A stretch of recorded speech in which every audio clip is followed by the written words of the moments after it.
రక్తం అనేది హరాం అని మనం మాట్లాడుకున్నాం. ఇప్పుడు ఆ రక్తం చూసినా హరామే కదా లెక్కన, తాకినా హరామే కదా.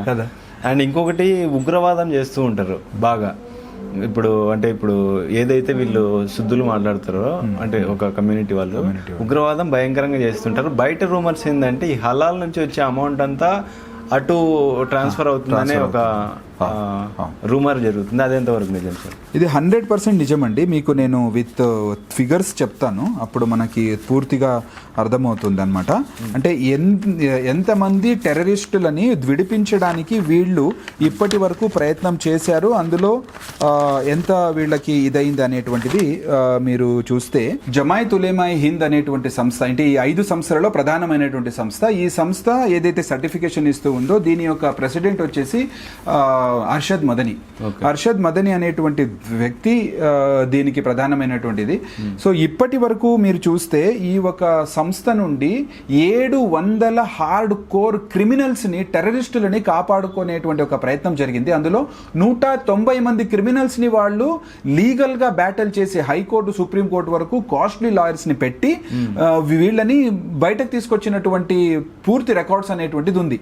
ఇందులో 2019లో ఎప్పుడైతే సిఏఏ వచ్చిందో ఆ సిఏఏని వ్యతిరేకించి ఈ జమాయత్ ఉలేమాయి హింద్ వెస్ట్ బెంగాల్ అధ్యక్షుడు, స్టేట్ సెక్రటరీ సిద్దికుల్లా చౌదరి, వాడేం స్టేట్మెంట్ ఇస్తాడు అంటే, మీరు సిఏఏని వెనక్కి తీసుకోకపోతే Amit Shah home minister west Bengal అంటే కల్కత్తా ఎయిర్పోర్ట్ లో ఎట్లా అడుగు పెడతాడో నేను చూస్తాను, వాళ్ళు అంతు చూస్తాము అని చెప్పేసి డైరెక్ట్ ఓపెన్ స్టేట్మెంట్ ఇచ్చాడండి వాడు. అంటే ఇంత ధైర్యం వాళ్ళకి ఎక్కడి నుండి వస్తుంది? ఉత్తరప్రదేశ్ లో మీకు కమలేష్ తివారీ హిందూ మహాసభ ప్రెసిడెంట్ గా ఉండే అతని గొంతు నరికి చంపేశారనమాట. 2 క్రిమినల్స్ ముస్లిమ్స్ వాళ్ళతో ఉండి వాళ్ళ ఏమంటారు నమ్మకాన్ని, విశ్వాసాన్ని సంపాదించుకొని తర్వాత అతని గొంతు నరికి చంపారు. గొంతు నరికి చంపిన 2 కూడా మేము కాపాడుకుంటాము, వాళ్ళని బయటకు తీసుకొస్తాము అని చెప్పేసి, వాళ్ళకి లీగల్ ఎయిడ్ మేము ఇస్తున్నామని చెప్పేసి ఓపెన్ గా అనౌన్స్ చేసింది జమాయత్ ఉలేమాయి హింద్.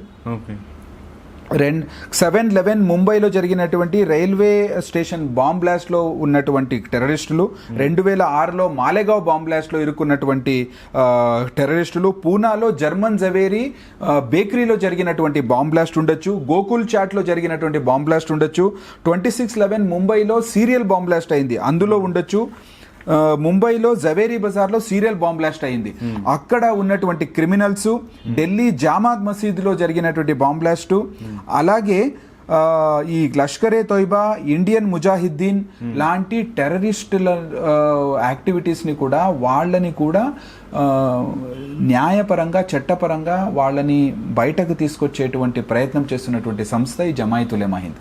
ఇదేదో నేను నా ఒక ఇది కాదు, ఇవన్నీ కూడా మీకు వెబ్సైట్లలో ఈరోజు అవైలబుల్ ఉంది. మీరు ఇంటర్నెట్లో కొడితే మీకు సార్ ఇంత దారుణాలు జరుగుతుంటే గవర్నమెంట్కి తెలియదు అంటారా? ఇది తెలిసే జరుగుతుంది అంటారా? అంటే చాలా వరకు ఇప్పుడు అది దౌర్భాగ్యమైనటువంటి పరిస్థితి ఎలా ఉంది అంటే, భారతదేశం ఒక సెక్యులర్ దేశంగా ఉంది. సెక్యులర్ దేశం అంటే ఇప్పుడు వాళ్ళు యాక్చువల్లీ చూడాలి అంటే అందరికీ కూడా సమానమైనటువంటి న్యాయం అనేటువంటిది ఉండాలి. కానీ ముస్లింల ఒక ఓటు బ్యాంకు కోసము ఇంత మా లాంటి చిన్న సంస్థకే ఇంత డీటెయిల్స్ తెలుసుంటే ఇంకా ఎన్ఐఏ వాళ్ళకి ఎంత డీటెయిల్స్ తెలుసుంటుంది? మీరు ఆలోచన చేయండి. వక్ఫ్ బిల్ ని కూడా వ్యతిరేకించినటువంటి సంస్థ జమాయత్ ఉలేమాయి హింద్. వక్ఫ్ బిల్ రాకూడదు, అది వస్తే మేము రోడ్ల పైన దిగి ఉద్యమాలు చేస్తామని చెప్పినటువంటి వాళ్ళది. సో ఎందుకు వీళ్ళని చేస్తున్నారంటే, ఓటు బ్యాంక్ ఎక్కడ దెబ్బతింటుందో లేదా ఇంకేమన్నా ఈ ముస్లింల ఒక ఉజ్జగింపు రాజకీయం ఏదైతే ఉందో ఈ స్థాయికి దిగజారిపోయింది సార్. మేము అన్ని రాష్ట్రాలలో ప్రభుత్వాలకి అదే మేము డిమాండ్ చేస్తున్నాం. మేజర్గా కేంద్ర ప్రభుత్వానికి మన యొక్క విన్నపం ఏంటి అంటే, నరేంద్ర మోదీ గారికి, అమిత్ షా గారికి, ఈ హలాల్ సర్టిఫికేషన్ అనేటువంటిది ఇవ్వాలి అనుకుంటే మీరే ఇవ్వండి ప్రభుత్వం నుండి. అదేదైతే 60,000 రూపాయలు, 1,00,000 రూపాయలు ఒక్కొక్క ప్రోడక్ట్ కి వెళ్తుందో అది ప్రభుత్వానికి వెళ్తుంది కదా. అప్పుడు ప్రభుత్వం యొక్క ఎకానమీ పెరుగుతుంది. ఈ రోజు వాడు టెర్రరిస్టులని విడిపించుకోవడానికి ఒక డబ్బులు వినియోగం అవుతూ ఉంది. దీన్ని బ్యాన్ చేయాల్సినటువంటి అవసరం ఎంతైనా ఉంది అని చెప్పేసి మేము మొత్తుకుంటున్నాము. కానీ కేంద్ర ప్రభుత్వం నుండి ఇంకా దీనికి గ్రీన్ సిగ్నల్ రాలేదు. కానీ ఉత్తరప్రదేశ్లో యోగి ఆదిత్యనాథ్ గారు మనకు అపాయింట్మెంట్ ఇచ్చారు, వాళ్ళకంతా కూడా మేము ఎక్స్ప్లెయిన్ చేయడం జరిగింది 2 సంవత్సరాల క్రితము. ఇదే హలాల్ సర్టిఫికేషన్ ఉత్తరప్రదేశ్లో బ్యాన్ చేశారండి. ఓకే. సో మేమేమంటున్నామంటే ఉత్తరప్రదేశ్లో బ్యాన్ అవుతుంది అంటే వేరే స్టేట్లో కూడా బ్యాన్ అవ్వచ్చు కదా, ఖచ్చితంగా. అందుకే ఆ మోడల్ ని మీరు ఇంప్లిమెంట్ చేయండి అని కూడా చెప్తున్నాం. మనం డ్రాఫ్ట్ ఉంది మన దగ్గర, మేమే డ్రాఫ్ట్ చేసి ఇచ్చాం వాళ్ళకి. డ్రాఫ్టింగ్ ఉంది మన దగ్గర, ఎట్లా వాళ్ళు అసెంబ్లీలో ప్రజెంట్ చేశారు, ఎట్లా అది దేశం యొక్క సార్వభౌమతకి, దేశం యొక్క ఆర్థిక వ్యవస్థ పైన దెబ్బతీస్తుంది, భారతదేశాన్ని ఇస్లామిస్తాన్ చేయాలనేటువంటి వాళ్ళ ధ్యేయం ఏదైతే ఉందో 2047లో దానికి ఏదైతే ఫండింగ్ జరగాలో అదంతా కూడా సర్టిఫికేషన్ నుండి వస్తుంది సార్. ఓపెన్ సీక్రెట్ ఇది. అందువల్ల లవ్ జిహాద్ ఆపాలన్నా, ల్యాండ్ జిహాద్ ఆపాలన్నా, టెర్రరిజంని ఆపాలన్నా కూడా ఫండింగ్ ఆపాలి అంటే సర్టిఫికేషన్ ఆపాలి.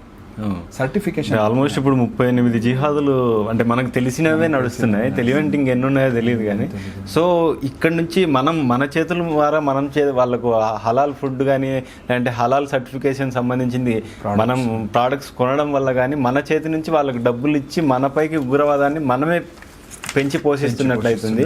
సో ఫైనల్గా మన ఆడియన్స్కి హలాల్ అనే సర్టిఫైడ్ కొనకుండా ఉండాలంటే ఏం చెప్తారు మీరు? అంటే ఈరోజు ఇన్ఫర్మేషన్ టెక్నాలజీ అనేటువంటిది చాలా హయ్యెస్ట్ లెవెల్కి వెళ్ళింది. ప్రతి ఒక్కరి దగ్గర మొబైల్ ఉంది, ఇంటర్నెట్ ఉంది. ప్రతి ఒక్కరు కూడా ఒకటి ఏం ఆలోచించాలంటే ఏదైనా ప్రోడక్ట్ మీరు పర్చేస్ చేస్తున్నారంటే ఒక్కసారి this company have halal certificate అని చెప్పేసి మీరు చాట్ జీపీటీకో గూగుల్కో మీరు కొట్టండి. కొట్టిన తర్వాత అది అవును హలాల్ సర్టిఫికేషన్ ఉంది అంటే దాన్ని మీరు బైకౌట్ చేయండి. మ్యాక్సిమం మీకు హిందుస్థాన్ యూనిలివర్ ఉండొచ్చు, టాటా ప్రోడక్ట్స్ ఉండొచ్చు, ఐటీసీ ప్రోడక్ట్స్ ఇవన్నీ కూడా హలాల్ సర్టిఫైడే. McDonald's, pizza burger, Pizza Hut, Burger King, KFC, Subway ఇవన్నీ కూడా హలాల్ సర్టిఫికేట్ 100% హలాల్ ప్రోడక్ట్ సేల్ చేస్తామని చెప్పేసి వాళ్ళు ఇంటర్నెట్ లో ఓపెన్ గా వాళ్ళు చెప్పారు. సో వీటన్నిటిని కూడా మనం బైకౌట్ చేయాలి. స్వదేశీ ప్రోడక్ట్స్ నే మనము వాడాలి.